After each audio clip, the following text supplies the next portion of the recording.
Hello everybody, welcome to the Comic Game Movie Show. My name is Deshaun and today I'm here to give you some of my Shang Chi theories. Now, Shang Chi, that official trailer just came out a couple days ago, and spoiler alert, it lit everyone on fire. Especially, I'm sorry, I keep thinking I'm seeing something. Especially with the Abomination and Wang part at the end. I've seen a lot of people who aren't sure. Like, it's crazy, it was nuts. I saw a lot of people who weren't sure if that was Abomination and who weren't sure that was Wang. First of all, I've seen Benedict Wong in enough stuff. Marco Polo. I just saw him in something else too. Like, he was in Marco Polo. I believe he was in the. I saw him in the Mart. He's been in a lot of stuff. I've seen him. He was in that Deadly Class show. I've seen Benedict Wong's head enough times to be able to identify him. That was Benedict Wong. That was Wong. And that was Abomination. I just wanted to get that out of the way because apparently some people were confused if that was him or not, and I kind of get it why you would be sort of confused. The MCU has this thing that they do where a character gets more comic book accurate the longer it goes on. Like that's what they do. It's like they introduce the character to you in a way that the general audience can accept it. And then the longer that character's around, the more comic book accurate they get. Like, take Thor, for instance. Sure, he did look like Thor, the God of Thunder. But by the time Thor got to, like, but by the time he got to Ragnarok, like, he was really the God of Lightning. He still looked like Thor. But, like, I'm saying, like, you progressively saw them get more and more comic booky. Same thing with Iron Man. You saw Iron Man get more and more comic booky. Even Spider-Man. He didn't have the spider sense, but the longer it went on, he had the spider sense. It's like, they just love doing that. The Ant-Man being able to turn giant. That's how the MCU operates. I guess so that they can give themselves somewhere to go. Which is a smart move, to just start at the base so you can have somewhere to go. But they always do that. So it's not a shocker. So it wouldn't be a shocker that with Abomination, because that's what threw people off, is that Abomination, for the most part, kind of looks like the creature from the Black Lagoon. He's got kind of like the fins, and he's kind of scaly and green. But he's like huge, and he's got the thing on his back. He's got the flip on his back, and he's got the, like that for the most part. And clearly, the Abomination in the Incredible Hulk movie was like some giant, it was kind of like skeleton-like. It was hard to really, tell what they were going with that design. I mean, like I said, I was never in love with Abomination's fin, creature of the Black Lagoon, swamp monster look. Because I never thought, when I saw him, I never thought Abomination. I was like, he just kind of looks like a fish dude. But that's why I was I didn't mind a lot of people hate that Abomination from the Incredible Hulk. I didn't mind it just because, just pretty much because, he looked like I couldn't describe what the fuck he was. The only thing I could think of was he kind of looks like an abomination. Like, what the fuck is he? And that is a lot better than me being like, he just looks like a fish dude. But this version of Bob, but they seem like they're going more comic book. It looks like they amalgamated it, which they do all the time, because you can tell that he still has that weird thing in his chest where it's kind of like skull, it's kind of like his skeletons, how when people are really don't eat a lot, people who are really skinny, people who are losing a lot of weight, and you could see their bones. He had that kind of thing going in the Incredible Hulk, and you can still see where he has the bones going. You can still see that the head shape is the same. It's just additional stuff. He's got the scales, he's greener, he's got the fins, and the thing in his back, which used to just be kind of his spinal vertebrae just protruding out of his back. Now there's a fin coming out of the spinal vertebrae. So it's like they just took the design of the original Abomination and mutated it. Now, the big question is, what in the hell is Wong and the Abomination doing in this movie? We still don't know a lot. The last trailer gave us a lot of information, but we still don't really know what the fuck is going on. We still don't really know. All we know for sure is that Shang-Chi's father, the Mandarin, Wen Wei, I think his name's Wen Wei. I could be pronouncing it incorrectly, but I'm just calling him the Mandarin just to keep it, because I don't want to be saying that wrong. I think it's Wen Wei, but I don't want to be saying that wrong. His father is looking for something, or at the very least, his father, we don't know that his father's looking for something. That's just me going off of information that other people are talking about. All we know for definitively is his father wants Shang-Chi to come back and basically take over the family business, or at the very least, he wants him back by his side.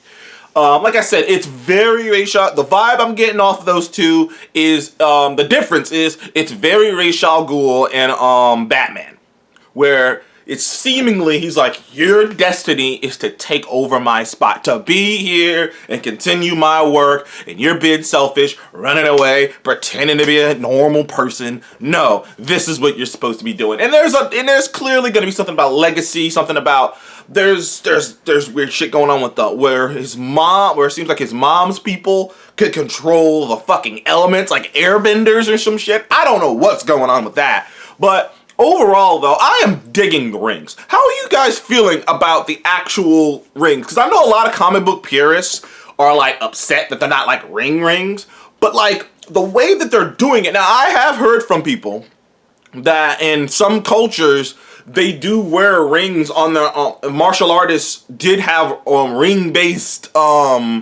weaponry that they would wear on their arms to kind of use to hurt, like to kind of use to block shit, like, you know, use to block shit, blocks, you know, and stuff of that nature, and do more damage and train. I know I've heard of training rings. I've heard of people who wear rings on parts of their bodies to train, you know, like weighted rings, and you know, I've heard of stuff like that. So rings in martial arts isn't like arm rings and whatnot in martial arts, which I guess they might call them bands, aren't uncommon. So it's not a completely out of this world, you know, crazy idea. But the cool thing about these fucking rings is they're not just rings. Like the 10 rings in the comics, they're just rings. They're basically the Infinity Stones, except rings. I mean, but they're not as powerful. They're nowhere near as powerful as the Infinity Stones. They're like low-level Infinity Stones. Like one of his rings can like shoot fire. But it's not like he can make a fireball big enough to destroy a city. He could just like shoot a fireball concentrated enough to like blow up a tank, which is still ridiculous, but still, it's just like, you know, one of them fucks with people's heads, you know, but it's not like he gives them low-level telepathy, but it's not like he's fucking Professor X or some shit like that. All the rings are just like low-level powers, but the versatility of them is where the power is, because it's so versatile because of the different things they can do, that sure, on their own, none of them are particularly that powerful and, you know, would make you like one of the most powerful heroes, but together, the versatility kind of gives you an edge. But but these rings are different. These bands, they are projectiles. As far as I've seen, they haven't shown him use the rings in like different ways, like to manipulate the mind, nothing. All we've seen is he can shoot energy burst out of those things, and he can use the rings themselves as projectiles. And it was like this awesome like sequence, and I think I put it in the poster of him with the rings out, like lingering out, and they were just hovering over each other. It looks really awesome. Like I'm just like, I feel like this is gonna be one of those times where something in the comic influenced the movies. I mean, something in the movies influenced the comics. Because I feel like people are gonna see this and be like, "That's awesome," and like in the comics are gonna start designing the 10 rings to be more like that, because it does give it a bit more. It does give it something original too, because it's a different concept. Like I know people don't really like to give the Marvel credit for doing anything different, and even when they do something different, they like to bitch about it. But that's a unique idea. I can't think of any other weapons that are rings. I can't even think of anime, and usually that's where you go, and usually that's where my mind goes when I see a unique weaponry is anime. But for the life of me, I can't think of any other thing that I've seen where like arm rings, are an actual projectile / your powerful weapons, like these rings on your arm, like these actual rings, not like energy rings, like these rings, and it gives it a bit more, cool factor too, especially since you can use it as something to block and whatnot. But still don't know what that dragon is. First of all, I want to answer this question right off the bat. The dragon is not Fin Fang Foom. Sorry, people. A lot of people think it's Fin Fang Foom. It is not Fin Fang Foom. I believe both the director and Simon Liu came out and said it's not Fin Fang Foom. It is not Fin Fang Foom. As far as we know, because you know this movie's supposed to already have come out. This movie was supposed to have come out a year ago, almost a year ago. So pop figures are already out and whatnot. I saw a couple pop figures the other day at a Walmart on this movie. Movie ain't even out yet, but you know what can you do? Still don't know where the WandaVision pop figures are. I've been looking for those, man. I haven't found any. Like, saw some Falcon the Winter Soldier. Haven't seen any Loki ones yet either. But, you know, I digress. The Great Protector is what the dragon was called on the pop figure. So, the vibe I'm getting, and this is my big theory, I was just kind of like just talking about and explaining and speculating about stuff, is that the Mandarin wants to get to the dragon. He wants the dragon's power. He wants what the dragon has. But he can't get to him. And he couldn't get to him. And he can never get to him. So he spent centuries. Because, you know, he's been around for a long time. He spent thousands of years trying to figure out a way to get to that dragon. But he couldn't do it. And one day he fell in love with a woman. And they had a child. And, you know, and he was grooming the child to take his place.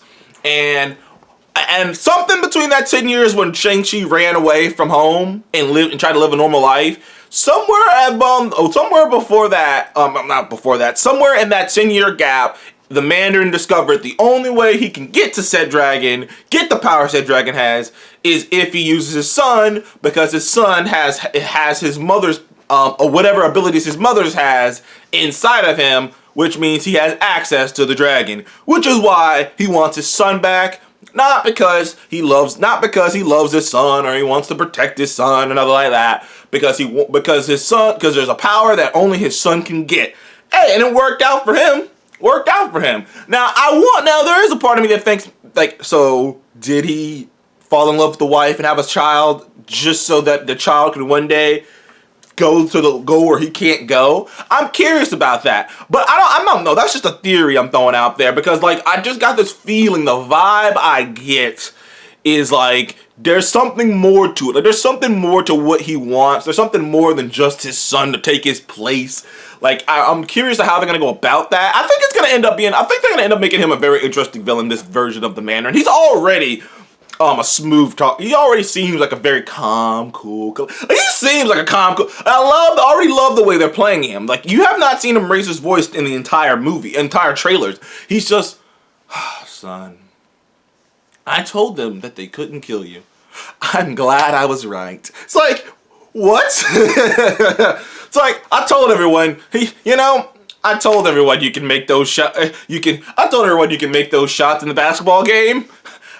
And I was holding a gun in the back of my head. I'm glad I was right. They were gonna shoot you if you missed any, but it's okay. What? Wait, what? You sent them to kill me? Well, they couldn't do it. I trained you well, didn't I? Like you just get that. Like, he's so calm and cool and collected. Even the smoothness, like, don't you talk to me like that, boy. Like I like it, dude. I like this character. I can't wait to see more of him. It saddens me sometimes when I think about the Eternals in this movie because I'm like, I'm supposed to have already had these movies, so. Anyways, I'm excited for this. I got a lot of ideas, but like, it's not a lot to go off on right now. It's not a lot to go off on. Like, everything we're doing is just speculation and tidbits, but it looks like it's gonna be an awesome movie. It really does look like it's gonna be action packed. It looks like it's gonna be, honestly, Marvel's next Black Panther. Honestly, that's kind of what I get from, and maybe it's because they're marketing in that way with the kind of like the rap music, like because Black Panther had the same thing with like rap music, but like it was like it was rap music, but it was like it fit, and the same thing here, it's like rap music, but from like an Asian, but like Asian lyrics and what, like, from a different kind of perspective. But like, I don't know, man, I'm not sure, but I just get the vibe of Marvel's Black Panther. I just get the vibe that it's gonna be. It's gonna have a very fun, interesting story with really cool action sequences and really fun characters, and probably, admittedly, hey man, this is me, Mr. Marvel. Admittedly, probably in an over-the-top CGI fest that while a lot of it is good, a lot of it isn't good, and that's gonna be a thing that people who hate the Marvel movies are gonna be talking about. And everything else that was great, 10 minutes, everything else that was great for the whole hour and 40 minutes is gonna be, like, well, whatever, but let's talk about that last 10 minutes, kind of like with Black Panther, because admittedly, that CGI was rough. That was rough. But, I just kind of rolled with it because I was like, well, fuck, everything else is great. I gotta roll with it now. But anyways, I'm excited for this movie. I can't wait to see it. I'm rooting for Simun Liu. I really am. Awkwafina. I've shown a lot of Awkwafina. And I'm starting to get the feeling she's going to be more in that, what's the word I'm looking for? That Darcy or Happy Hogan. You know, the funny side character role. She's gonna be in the funny side character role. She's gonna be in the I'm trying to think of other characters that I can think of who are in that kind of a role. In the MCU, Luis. Yeah, she's gonna be like in the Luis role. There you go. She's gonna be in the Luis role where she's the funny side character, the funny plucky side character who helps out and who provides levity to the situation and whatnot. But C-Bun's pretty funny too, so I think they're gonna have a lot of great chemistry. So I'm hoping. Anyways, thank you guys for joining the Kind of Game Movie Show. Please like, subscribe, and comment below. What do you think is happening in Shang Chi? What is your predictions? And were you confused about the Abomination reveal? I wasn't. Well, okay, I was, but then I was like, no, that has to be it. And I looked on the internet and I was like, Abomination. I was like, I knew it. Anyways, thank you guys again. I'll see you in the next one.